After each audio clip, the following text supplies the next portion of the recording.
Hola, en el área de relaciones y álgebra hay conceptos muy importantes.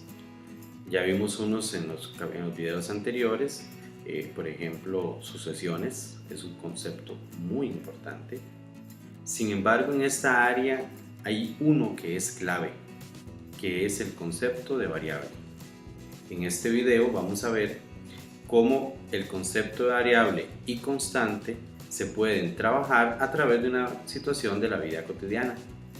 Y es que en la vida cotidiana hay situaciones que son variables y que ya los números por sí solos no son suficientes para poder modelar esa situación de la vida cotidiana.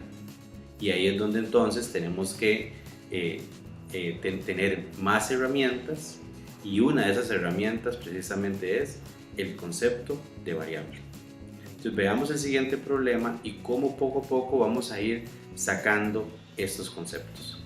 El problema planteado dice lo siguiente: el diario Investigación le paga a sus vendedores semanalmente de la siguiente forma: un salario fijo de 15.000 colones más 25 colones por cada periódico vendido. Andrés trabaja en ese diario y desea conocer posibles salarios dependiendo de la cantidad de periódicos que venda por semana. Para eso hace una tabla. La cuestión es ayudarle a Andrés a completar la tabla. La tabla que plantea Andrés es, ya él se da ciertas cantidad de periódicos que vende por semana o que podría vender por semana. Se dio qué pasa si vende 0, si vende 100, 300, 400, 500, 1000 y 2000 periódicos. Entonces lo que tenemos que calcular es el salario respectivo para cada uno de estos casos que, insisto, que él se dio particularmente. En el caso de que no venda periódicos en una semana, el salario, así como lo establece el pago, entonces sería de 15.000 más 25 por 0, que sería la cantidad de periódicos que vendió. Entonces el salario sería 15.000. En el caso de que venda 100 periódicos, entonces el salario sería 15.000 más 25 por 100, que son los 100 periódicos que vendió, y esto daría 17.500. Si vende 300 sería la misma operación, lo que cambia acá es en lugar de 100 pasamos a 300 y el resultado serían 22.500. Si fuera 400 la cantidad de periódicos vendida, entonces el salario sería de 25.000. Si fuera de 500, la operación sería igual, 15.000 más 25 por 500 y sería 27.500. Y si el salario fuese, si la cantidad de periódicos son 1000, el salario fuese 40.000, que es el resultado de 15.000 más 25 por 1000. Y si vendiera 2000 periódicos, entonces el salario fuera de 65.000 colones, pues sería 25 por 2000 más los 15.000 colones fijos.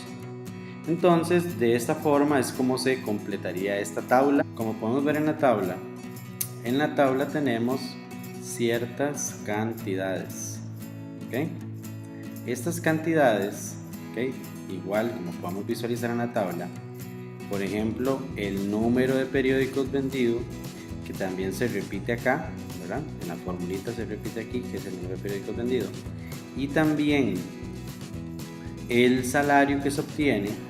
Son cantidades que van variando entre una fila y otra.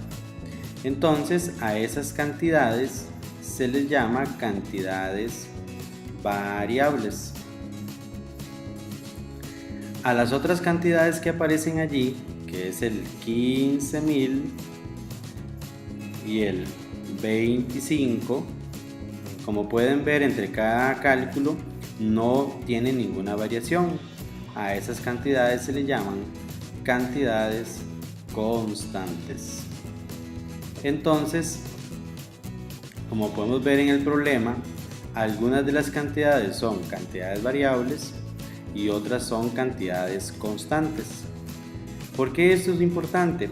Por lo siguiente, pues resulta que si yo quisiera averiguar, por ejemplo, aquí tenemos cierta cantidad de números de periódicos vendidos. Pero si una semana fueron 305, otra semana fueron 800, otra semana fueron 803 y no aparece aquí en la tabla, lo mejor es calcular algo que me sirva para siempre. Entonces, si yo a esto le coloco una letra N, donde ese N es el número de periódicos vendidos en una semana, la formulita, podemos ver que la fórmula va a ser 15.000 más los 25 por N, donde N es la cantidad.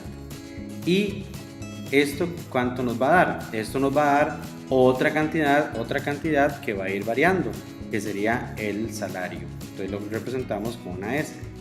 Y así podemos ver que en esta fórmula las cantidades que eran cantidades variables son representadas ahora por letras, y las cantidades que eran cantidades constantes son representadas ahora por números. Y entonces en la fórmula S igual a 15.000 más 25 por N tenemos dos variables y dos constantes. Así ya podemos definir lo que es una constante y una variable en el área de relaciones y álgebra. Una constante es aquella cantidad que no cambia su valor durante una serie de cálculos efectuados, y una variable es una cantidad que según el contexto toma diferentes valores. Para denotarlas se utilizan letras del abecedario. Como obtuvimos la fórmula anterior, S igual a 15.000 más 25 por N, entonces como ya vimos tenemos dos variables, S y N, y dos constantes que son 15.000 y 25. Como la definición lo dice, el N y el S toman diferentes valores, van variando los valores. Entonces, esta fórmula es muy importante porque la fórmula algebraica permite darnos ya, no como la tabla, que son algunos casos particulares, sino que con la fórmula, si le doy un valor cualquiera a N, inmediatamente obtenemos un valor de S. Entonces, por ejemplo, si en una semana Andrés vendió 1.324 periódicos, él con la fórmula, sin necesidad de la tabla, con la fórmula puede resolverlo y decir que ese sería 15.000 más 25 por N, pero en ese caso N es 1.324. Y ahí se obtiene entonces que S es igual a 48.100. Si en otra semana en lugar de 1.324 vende 1.600, entonces se toma N, sería 1.600, y el valor de S, el valor respectivo. Y entonces podemos ver que la importancia de esta fórmula es que no importa el valor de N, el valor en este caso de la cantidad de periódicos que se vendan, con solo introducirlo acá ya podemos obtener cuál va a ser el salario sin necesidad de una tabla.